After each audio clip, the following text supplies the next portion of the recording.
Prime Minister Justin Trudeau is condemning the drivers who are currently blocking traffic to and from the U.S. in protest of the mandate. He's also refusing to meet with them, blaming their rhetoric. He says he prefers Black Lives Matter. Watch. I have attended protests and rallies in the past when I agreed with the goals, when I supported the people expressing their concerns and their issues. Black Lives Matter is an excellent example of that.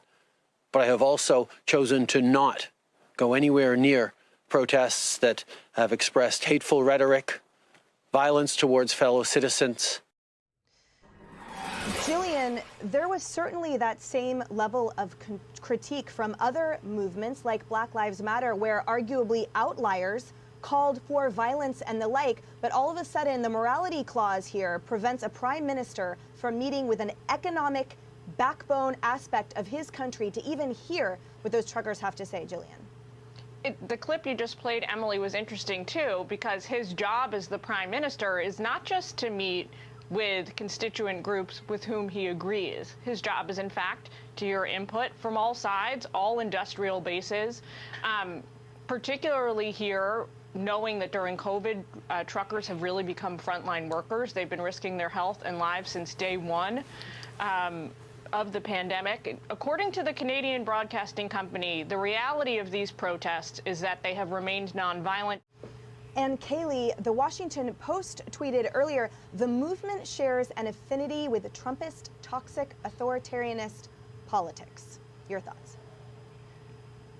Another gem from the far-left Washington Post. This is the age-old elites taking on the people. This is the left, once again, showing utter disdain for average, everyday, hardworking people that keep the country going. I mean, we're used to it here in America. We're used to Biden talking about Neanderthal thinking and Hillary Clinton, deplorable, irredeemable, and CNN saying, you know, if you support Trump, you're a rube who can't locate a country on a map, or Peter Strzok, smelly Walmart shopper. We're used to this attitude.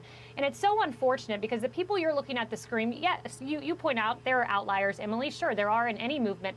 But the people you're looking at on the screen are the people who kept the world going during COVID-19. They were essential workers. They kept driving their trucks, hardworking, good people. When Justin Trudeau was locked down, wherever he was locked down, along with the rest of the political class, these people kept working. And they do not deserve that kind of attitude from a prime minister who wants to just wholesale endorse Black Lives Matter, who we know Hawk Newsom here in New York threatened violence and bloodshed if Eric Adams reassembled the crime unit. And ironically, one last point, there's a big scandal with Black Lives Matter. Apparently, they transferred millions of dollars to a charity in Toronto run by the wife of one of their co-founders to buy the communist mansion there for $6.3 million, the equivalent of that. So he wants to wholesale endorse this movement. Maybe he should read a little bit more about the movement he's wholesale endorsing.